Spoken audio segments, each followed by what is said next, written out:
Hello, and welcome to another episode of SHESWISE podcast, where I'm your host, life coach Dequonna Wise.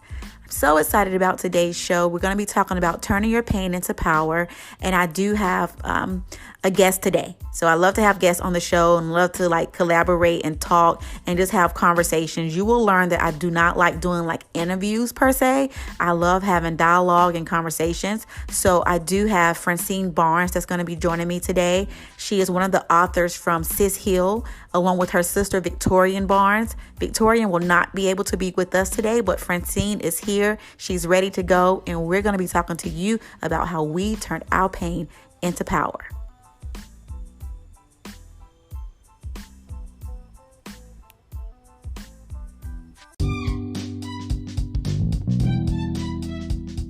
Hey guys, I would like to welcome our guest on the show today, which is Francine Barnes. Francine is actually a sibling to Victorian Barnes, and they are the authors of SHESWISE. So delighted to have Francine on today. How are you? I'm doing awesome, and I'm so excited to be a part of this today. Awesome. How have you been holding up with this whole pandemic? If I can be honest, no, yes. I've been doing good. Making sure the kids have their schedule so that I can tend to my schedule. I know exactly what that's like. My son is 18, my daughter's 14. My son is pretty much, to himself.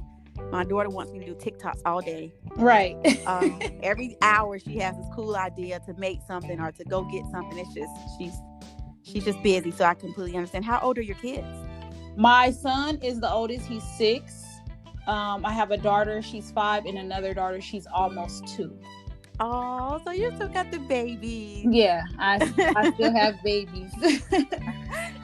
Sometimes that's a good thing, and sometimes you hope they're right. I'm telling you, enjoy it. Enjoy it. Right. Go very fast.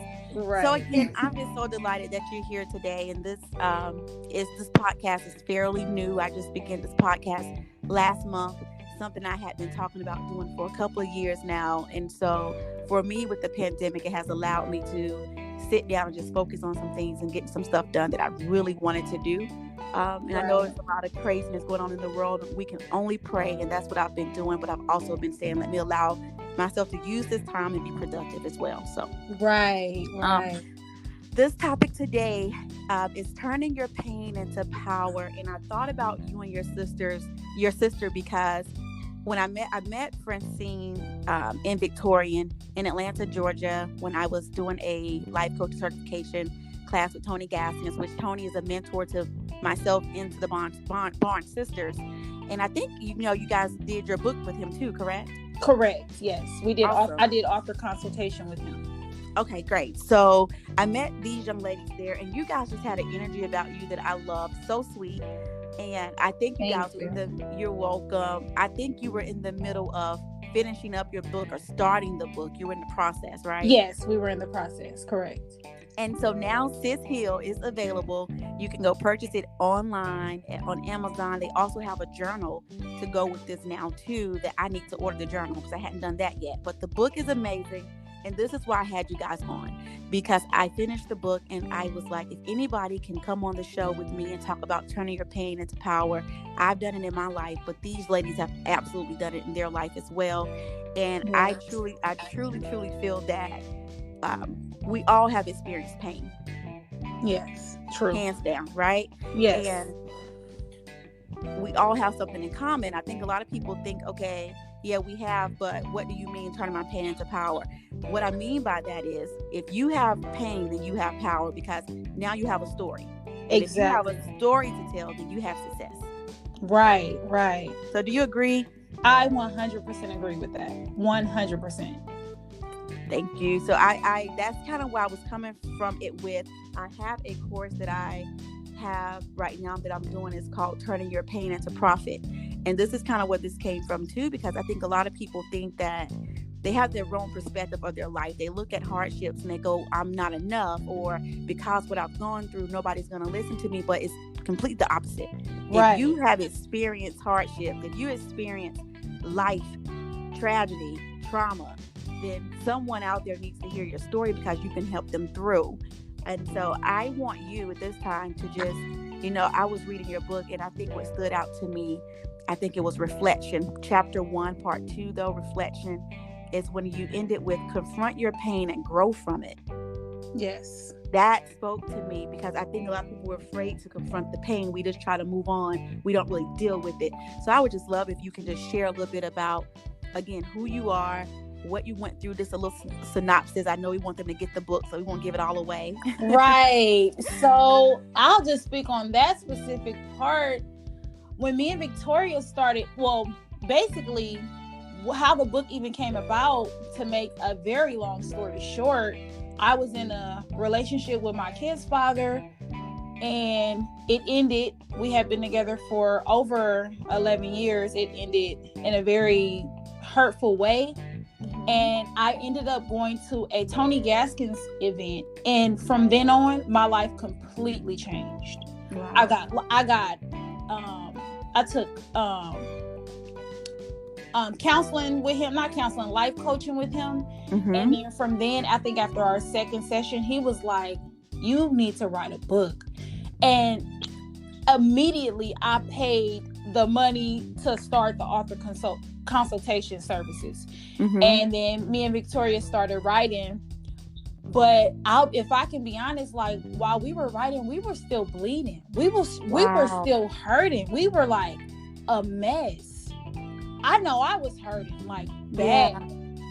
So that part, now we are in the stages of confronting our pain and owning up to our pain and taking back the power that we gave certain people who hurt us. Yeah. And now we're in the stages of, you know what? You hurt me, but I put myself in the position to be hurt. I didn't see past the red flags. I put hope into this situation, or, speaking about relationships. Mm-hmm. For me, I constantly fed into the relationship with my kid's father when I knew that I should have left years ago. And I wanted to blame him so bad. So confronting my pain was me telling myself, you know what? You can't keep pointing the finger at him. You have to own up to the part you played in staying in a relationship that you knew God didn't want you in anymore. Mm-hmm, mm-hmm. I think what we do, we lower our expectations. And when we lower our expectations, then we accept what we don't deserve. Exactly. We know we deserve more, but if I just lower my expectations, then I'm not worthy of anything more than what I set the bar for. Exactly. And so we overstay our welcome. I love to say overstay your welcome, because I know. Oh, that's a good one. Wow. Yeah, right?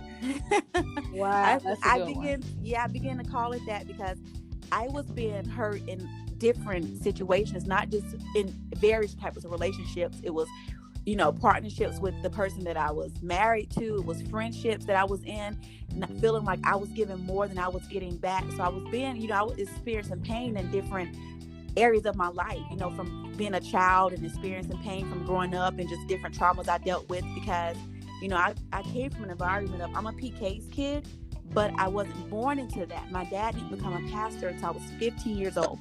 My dad was a drug dealer from the time I was, young and can remember, from that age up until the age of like 13, 14. Then he went away. He was incarcerated for like 3 or 4 years of my life. And I blocked so much out. Sometimes I forget a lot of the stories, but I do know that it was a lot of uncertainty in my life. So I always said I would not date a drug dealer. It had to be somebody that was going to be stable, because I didn't want to deal with the moving around, the things that I dealt with early on in life. I wanted the opposite when I became a young lady. However, that trauma still didn't allow me to understand what I deserved and my worth and my value. Right. So with that, I would overstay my welcome in all types of, even friendships. Right. I was friends with people too long. It was people that I could see that they were just using me. They weren't, giving me the same energy I was giving them.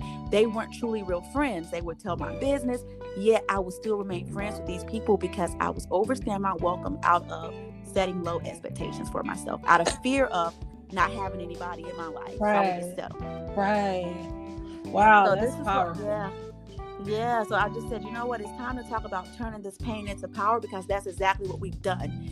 And I just want to talk a little bit on about how we were able to do that. So I just want to give you the floor again, just to say, I know you guys wrote a book, and that's a piece of how you were able to begin to turn your pain into power. But what else have you and your sister done? And in Victoria's absence, she couldn't be with us today, guys. So we're going to have another show. We're going to have both sisters on. We're going to definitely have both of the sisters on. But what else have you done to turn that pain into power? So right now we are in the stage of completely filling ourselves up with self-love. That's like one of the most powerful things that we could do right now. My self-love journey is consists of healing, building my relationship with God, things of that nature. And then also we are, which it helps me in my healing journey, life coaching other people, other women who have experienced sometimes things that I have, and sometimes things that I have not, but just similar feelings. So when I'm speaking to these ladies, it gives me power. It makes me feel good that I'm helping someone out of their situation. Right. I'm giving someone the help that I needed at the time. And I think I heard you say earlier, you were still bleeding. You guys were still bleeding when you wrote the book. Even when you were done with the book, you were still bleeding. And I, as a coach myself, I find that there's healing in coaching. Yes, it is. There's healing in coaching, because when you're helping someone else through, I love to tell people, even my clients or my mentees, I had one mentee ask me a question. It was such a great question. He said, and this was last week, he said, what happens when someone asks you something and you feel like you only told them something they already knew already? Right. And I had to let him know, you know what, that's what coaching is. Everything that we do is telling people something they already know. Right. We're not psychics, we're just pulling what's inside of you out. That's all we're doing. So you're going to tell people stuff they already know, but we tell it from a different perspective. We tell it from our story, that we have one too, that we made it through, so you can too. So you're motivating, you're encouraging, you're inspiring, and you're giving them tools to get through. You're not just giving them advice. And so that's what makes a coach a great coach. You give people tools to get through it, and not just some feel good advice and on to the next. You're holding them accountable. Right. So I love to just make that known, that even as coaches, we don't know it all. We're going to go through things too. But however, we're healing when we're talking to you, because I feel like coaching is a calling. Yes. And do you feel that yes, too? Yes, I totally agree. I agree. Yeah. I feel like coaching is a calling. I think, to clarify, therapy and coaching, we're not therapists. We're not trying to diagnose anyone. We can't do that. We're not licensed to do that. We're not trying to give you a diagnosis. We're not trying to say you're dealing with anxiety or depression. As coaches, we can't do that. So that is more of a career-driven thing, and a license thing. A coach, I feel, is a calling, because I truly feel this is a gift from God, that we've been given this special, unique gift to be able to listen to someone, to even be able to face adversity ourselves, right? But also be able to coach people through, right? Because it's tough sharing your story, and it's tough going through stuff, but still having to pour into other people when you don't feel like you have it to give. So I feel like it's like God speaking through us. We're just the vessel, and He's, we're just giving what He's given us. We're not trying to, So that's why I feel as a coach. I know you can agree. I didn't actually know you guys were coaches, so that's good. Yes, to know. We're on mymentor.life. We had before, because we had got a call, and before we went on the call, we were like, oh wow, why are we on here? We were like so beating ourselves up, like we not ready to be relationship life coaches.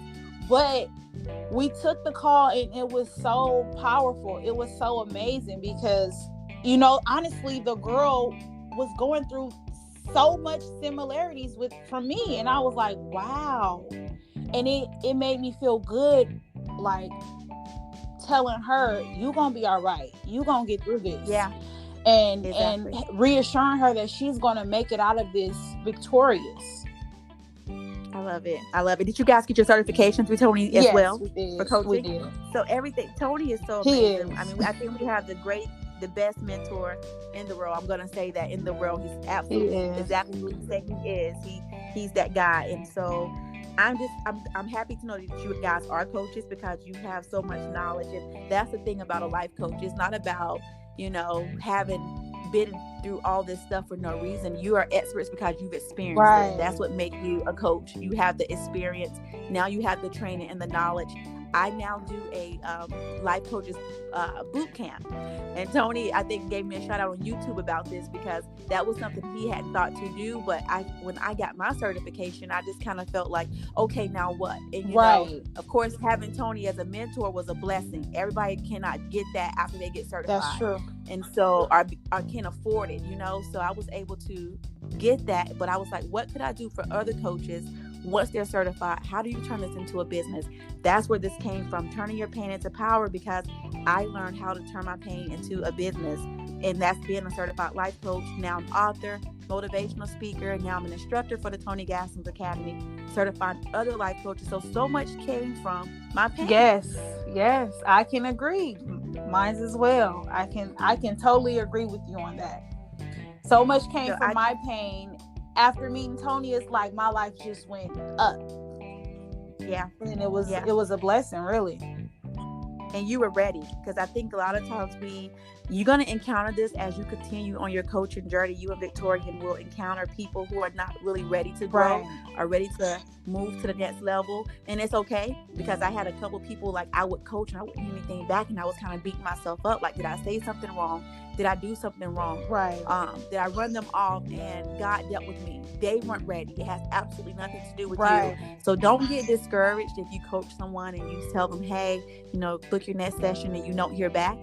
That person wasn't ready. And so it made me think of that when you said once you met Tony, it changed your life. You were ready for your life to change. You were ready for transformation. I was like starving for a change. I just didn't know what was the next step. Like, I didn't know a life outside of the one I was in with my kid's father.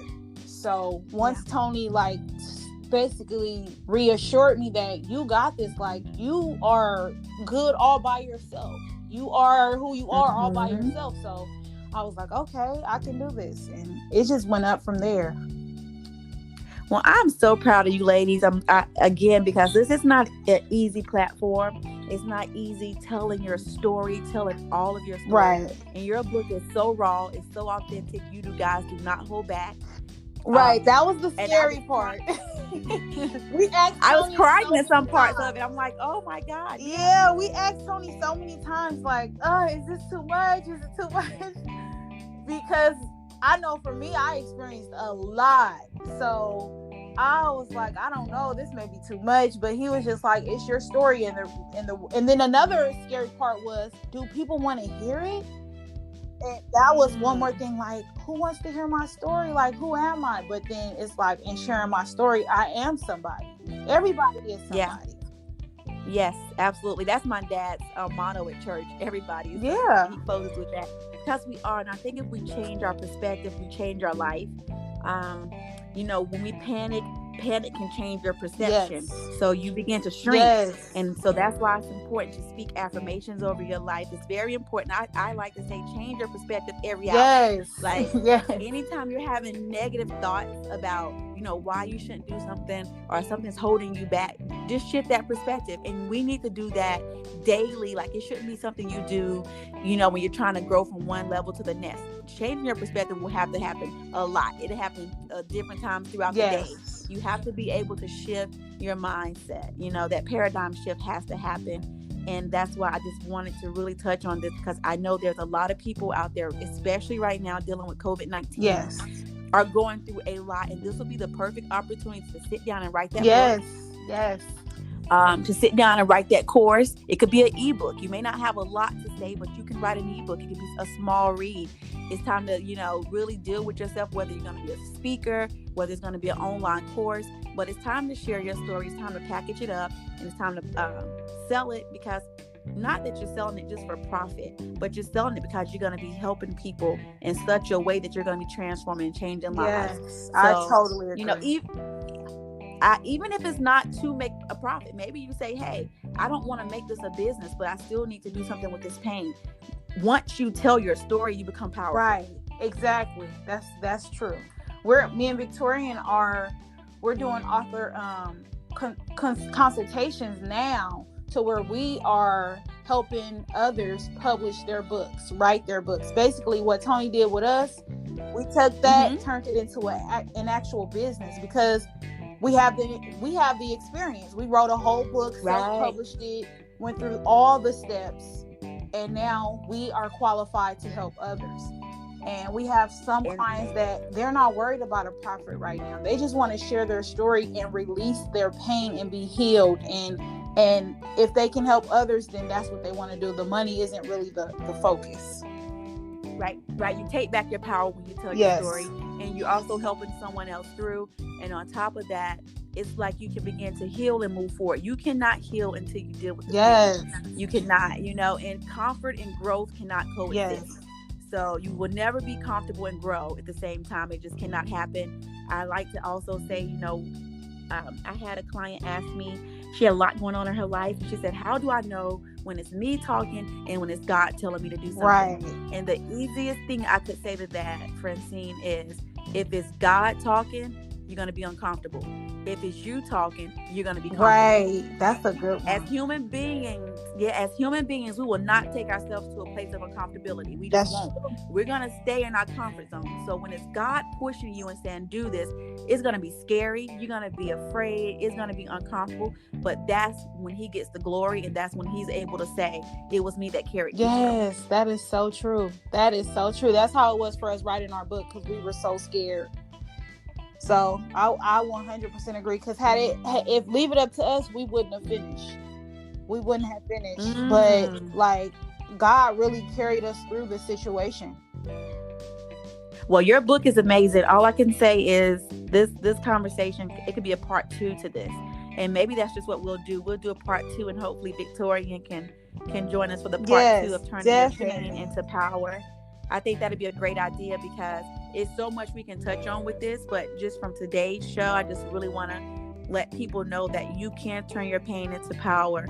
And we're just talking to you just straight from our hearts right now.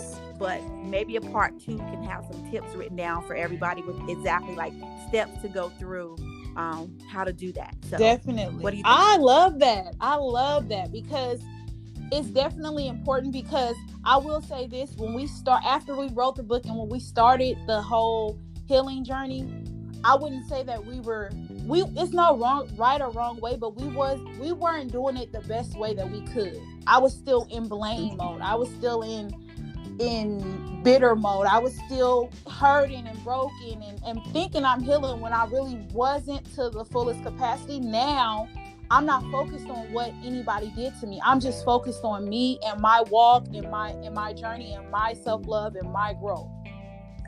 Oh, that's good. That's good.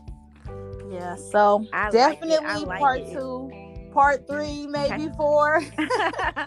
I know we can do. I think we can really. We can do a series on with this, okay? Right? We can do a series, and I think it can be bigger than a podcast. Yes. I think once it's all is over, we can get together, maybe do like a tour. Or yes. Something. Right. I think that'd be great. So thank you so much for your time. And thank you for having me. This was such a pleasure. Oh, no problem. I couldn't have thought of anyone else to do this with me, but you guys. So, and it's because your book was so inspiring and so touching, and you guys actually turned your pain into power. So, I just think it was raw, authentic, and I loved every piece of it. And I didn't want to talk too much about your book because I want people to go buy it. Right. So that, and I always want to be able to help in any way that I can. So again, guys, you were just listening to Francine Barnes, one of the sisters from the Barnes Sisters, author, life coach, and now you guys are a self-publishing business as well. So tell everybody how they can reach you guys. So we are heavily on Instagram. We are on Facebook, and we also have a website. Our website is www.sisheal.com. Our Instagram is _Barnes Sisters, and Facebook is just the Barnes Sisters. So at the Barnes Sisters is Facebook. Instagram is _Barnes Sisters. Perfect. Make sure you guys go follow the Barnes Sisters, purchase their book, purchase the journal, reach out to them for coaching. They're on mymentor.life as well as I am also. I self-published my own book too, so I know how much that's a lot of hard work. 8 layers of division among women, and it was just me talking about how we're divided as women and how we can come back together. Yes. So I know what you guys do is very meaningful. I know it's a lot of work that goes into it. So I just want to say, keep going. Yes. Keep doing what you're doing. You're welcome. And I wish you guys the very best of life. You too. Thank you so much, Dequonna, for having me. You're welcome. You're welcome, honey. Give Victoria my love. And again, guys, I'm gonna just keep saying this. Go get this book because it's mind blowing, and I'm not just saying that. I do not put my stamp on anything that I'm not serious about. Yes, so, thank you so much. I'm so full right now. I'm so excited and happy that you had me on. Seriously. Oh well, it was a pleasure. I promise it was. Again, Sis Hill, guys, go get it and be available next week for the next episode of She's Wise podcast. Thanks, Francine. Thank you.